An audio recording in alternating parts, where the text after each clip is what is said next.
Alors je prétends pas être un top pilote FPV, ça doit faire 3 ou 4 ans que je m'y suis mis de manière irrégulière au début.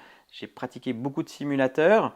L'inconvénient des simulateurs, c'est que ça permet de vous entraîner, mais ça ne vous apprend pas à piloter. Ça ne vous dit pas comment faire un beau virage, comment faire une belle trajectoire bien rectiligne. Et donc tout ça, c'est lorsqu'on a fini donc, la phase d'apprentissage sur simulateur qu'on va faire ses premiers vols en extérieur, où là on est un peu livré à soi-même et du coup on essaye des choses. Personnellement, j'ai eu des phases de progression avec des déclics parce que j'ai compris à certains moments certaines choses au niveau du pilotage et c'est justement ce que je partage aujourd'hui avec vous. Alors la première chose qui est très importante selon moi au début, c'est l'inclinaison de la caméra. C'est ce qui va déterminer la vitesse de déplacement du drone. Et c'est vrai qu'au début, je ne faisais pas forcément attention à ça. J'avais lu qu'il fallait être aux alentours de 25 degrés pour faire des plans cinématiques. Donc j'étais à peu près à cet angle-là. Sauf que lorsqu'on est à 25 degrés, on a une vitesse de déplacement qui est quand même assez élevée pour l'apprentissage. Alors pourquoi l'inclinaison de la caméra va jouer sur la vitesse du drone? Eh bien, si j'augmente l'inclinaison de ma caméra vers le haut, moi dans le masque, je vais chercher à voir l'horizon au centre de l'image. Donc naturellement, je vais accélérer, je vais incliner mon drone au niveau du pitch. Donc le pitch, l'axe de tangage, c'est cet axe-là. Je vais l'incliner de manière à voir l'horizon au milieu de mon écran. Plus ma caméra est orientée vers le haut et plus je vais devoir incliner le drone vers l'avant pour avoir cet horizon centré. Et c'est là où ça va jouer sur la vitesse du drone, parce que si le drone est à plat, lorsque je mets les gaz, lorsque j'accélère, donc le drone va monter. Sauf que si je suis incliné comme ça, lorsque j'accélère, eh bien le drone il va monter, mais il va également avancer. Donc il faut bien imaginer que l'inclinaison est déterminante justement sur la vitesse du drone. Si je baisse l'angle de la caméra à 10 degrés, disons, eh bien mon drone, pour avoir donc l'horizon dans le masque centré, il va être incliné à peu près voilà, à 10 degrés, donc vraiment très peu. Donc lorsque je vais accélérer, il va plutôt avoir tendance à monter et à avancer un petit peu en même temps, mais pas comme si j'étais vraiment incliné comme ça, où là dès que je vais accélérer et mettre les gaz, eh bien lui il va accélérer, il va avancer sur sa trajectoire, non pas verticalement mais vers l'avant. Donc c'est très important, ce réglage caméra, c'est ce qui va déterminer donc la vitesse de votre drone, la vitesse de déplacement. Et au début, c'est vrai que j'avais tendance à me laisser un peu embarquer, à avoir des angles à 25-30 degrés. Et j'avais plutôt l'impression de subir le vol, d'éviter un petit peu les obstacles, plutôt que de gérer vraiment mes trajectoires. Donc quand j'ai compris qu'effectivement, il valait mieux que je règle une inclinaison de caméra un petit peu moins élevée, mon drone volait plus lentement et ça me permettait de mieux assimiler donc, les mouvements au niveau du pilotage. Donc ce réglage de caméra est très important, c'est ce qui va déterminer la vitesse et c'est valable sur un 7, un 5 pouces, un Cinewhoop, même un Tinywhoop. Si vous avez un petit drone d'entraînement à la maison, si vous avez donc la caméra qui peut s'orienter, au début, je conseille d'avoir une inclinaison entre 10 et 20 degrés et lorsqu'on va progresser, à ce moment-là, on va passer à des angles un petit peu plus élevés. Et idéalement, pour faire des plans cinématiques, maintenant, je règle aux alentours de 25-30 degrés. Ça peut être plus lorsqu'on veut voler très vite ou qu'il y a du vent, qu'on est obligé de remonter face au vent par exemple. En revanche, quand on veut se poser, lorsqu'on a une inclinaison de caméra très élevée, eh bien on a du mal, on arrive soit très vite, mais du coup c'est pas idéal pour se poser, ou soit quand on arrive lentement, et bien du coup on va regarder le ciel et du coup on n'a plus trop les repères pour savoir exactement où on veut se poser. Donc c'est aussi là l'avantage d'un drone DJI avec la molette de la radiocommande.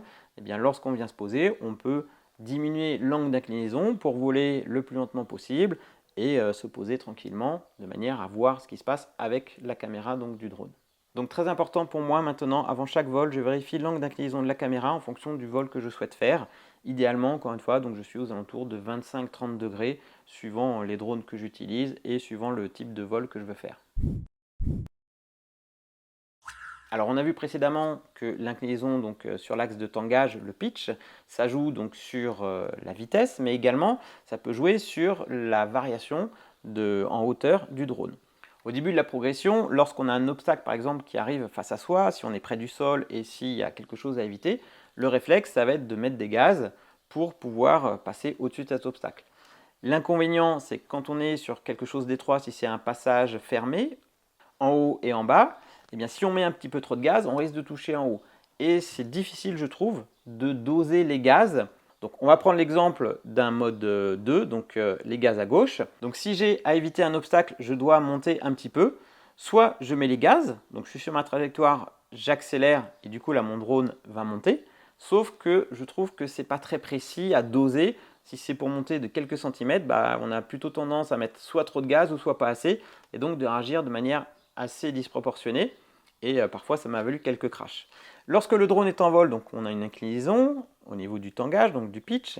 Eh bien, si je modifie cette inclinaison, si je pique donc vers le bas, si j'augmente cet angle au niveau du pitch, eh bien du coup, mon drone, lui, il va avoir tendance à descendre. Si au contraire, j'augmente l'angle d'inclinaison, eh bien du coup, il va monter. Donc ça permet, sur des petites évolutions de quelques centimètres ou quelques mètres, eh bien, de gérer votre hauteur avec l'axe de tangage. Donc avec le manche de droite, lorsque vous êtes en mode 2, eh bien, on va pouvoir gérer la hauteur du drone. Alors sur des grosses variations de hauteur, bien sûr, on va combiner les deux. On va combiner donc le tangage et les gaz à la fois pour avoir un petit peu plus de réactivité. Mais sur certaines corrections, lorsque vous êtes notamment en rase-motte, eh bien, on peut gérer, selon moi, donc juste avec l'axe de pitch, donc de tangage, avec votre manche de droite si vous êtes en mode 2.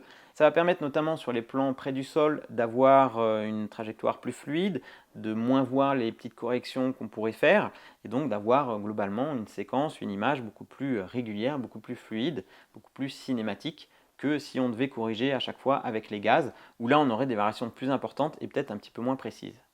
D'ailleurs, je n'hésite pas non plus à donner des coups de tangage vers le haut de temps en temps pour ralentir le drone quand je trouve que ça va un peu trop vite. Même si on perd le visuel sur l'horizon, on voit le ciel, ça permet de bien ralentir le drone avant un passage délicat par exemple. Alors petit rappel mécanique de vol du drone FPV. Si on a un angle inscrit au niveau du drone, par exemple je mets du pitch vers l'avant, le drone va s'incliner. Si je lâche ma radiocommande, il n'est pas stabilisé, donc il va garder cet angle-là. Donc sauf s'il y a du vent ou un élément extérieur qui viendrait le redresser, lui, il va rester à cet angle d'inclinaison.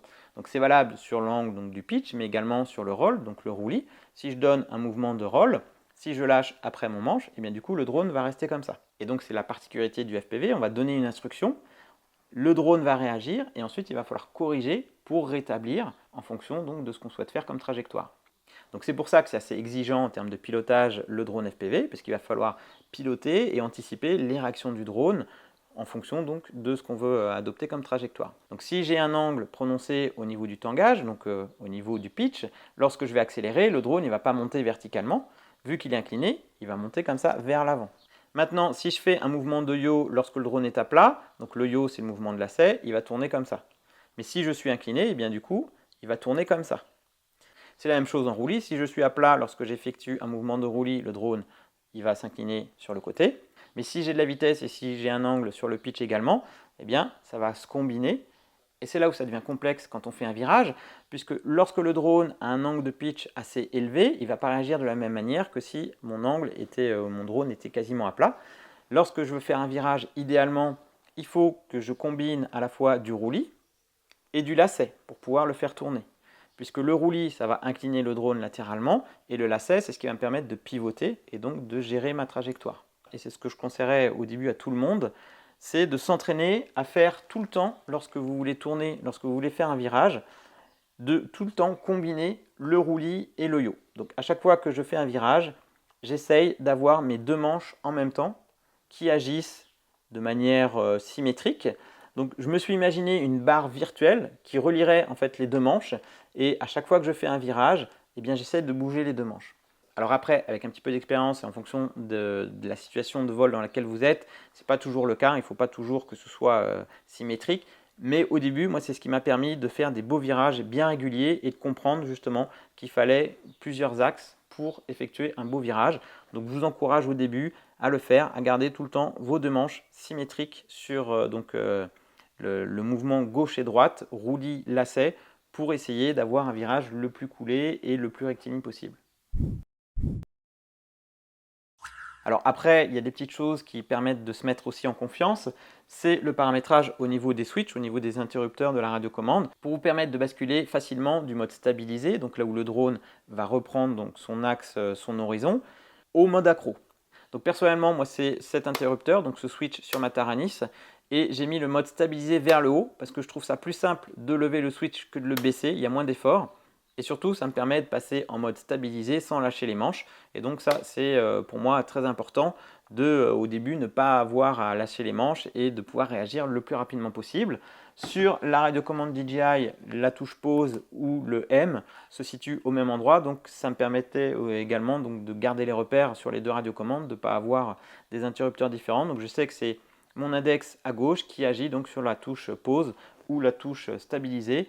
Et c'est ce que je conseille au début, c'est de, lorsque vous faites vos premiers vols en mode manuel en extérieur, c'est de faire quelques secondes en mode manuel et de tout de suite repasser après en mode stabilisé, que ce soit avec la radiocommande DJI ou avec une autre radiocommande, pour pouvoir vous entraîner et que ça devienne instinctif. Comme ça, le jour où vous avez un souci, la première chose à faire pour moi, c'est de passer en mode stabilisé ou alors en mode pause ou RTH. Mais suivant les drones, vous n'avez pas forcément toutes ces fonctionnalités, mais au moins de pouvoir basculer en mode stabilisé, le drone va reprendre son horizon, il va se remettre à plat. Là, vous allez pouvoir remettre les gaz, prendre de la hauteur et peut-être avoir le temps donc de réagir face à une situation à laquelle vous ne seriez pas préparé par exemple. Autre point assez important, bien sûr, c'est au niveau des manches, au niveau des rates ou de la réactivité des actions que vous allez faire avec vos manches qui vont se retranscrire sur les différents drones que vous allez piloter. Personnellement, au début, j'ai mis beaucoup d'expo, donc de l'exponentiel. Ça permet d'avoir un manche près du neutre qui agit très très peu. Et pour avoir 100% donc, du débattement, il va falloir aller vraiment sur les angles extrêmes. Ça permet de gommer un petit peu les imperfections du début. Et c'est vrai qu'on a tendance à être un petit peu tendu sur les manches. Et la moindre action, ça se ressent.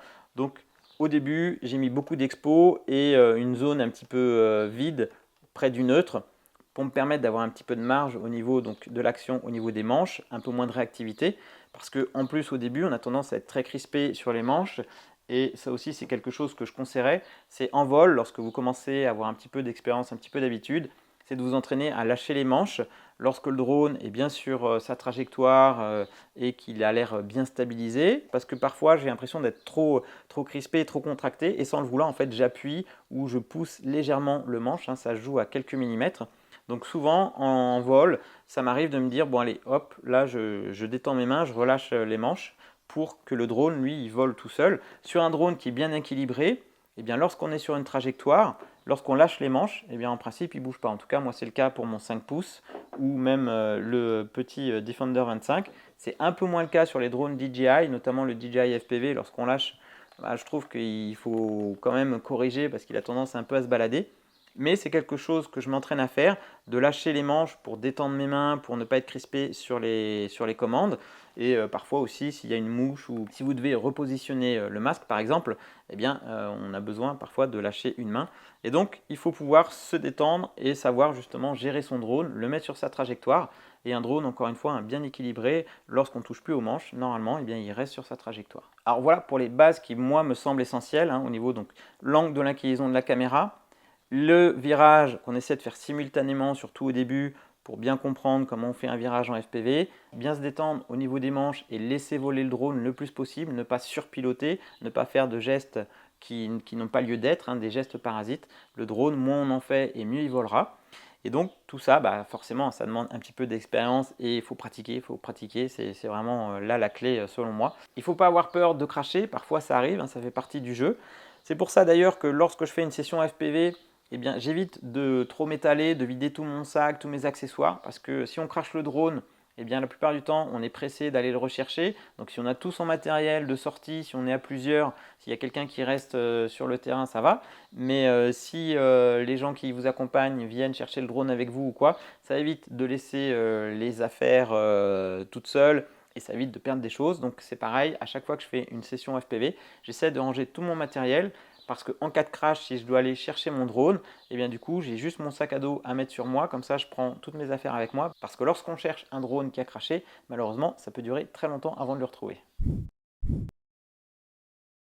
Dans ma phase d'apprentissage FPV, ça a été très irrégulier et la plupart du temps c'est comme ça, c'est que on progresse très vite, après on a l'impression de stagner, voire même de régresser. Parfois on arrête pendant un certain moment et on se dit lorsqu'on va reprendre, eh bien, il va falloir tout reprendre à zéro et en fait non.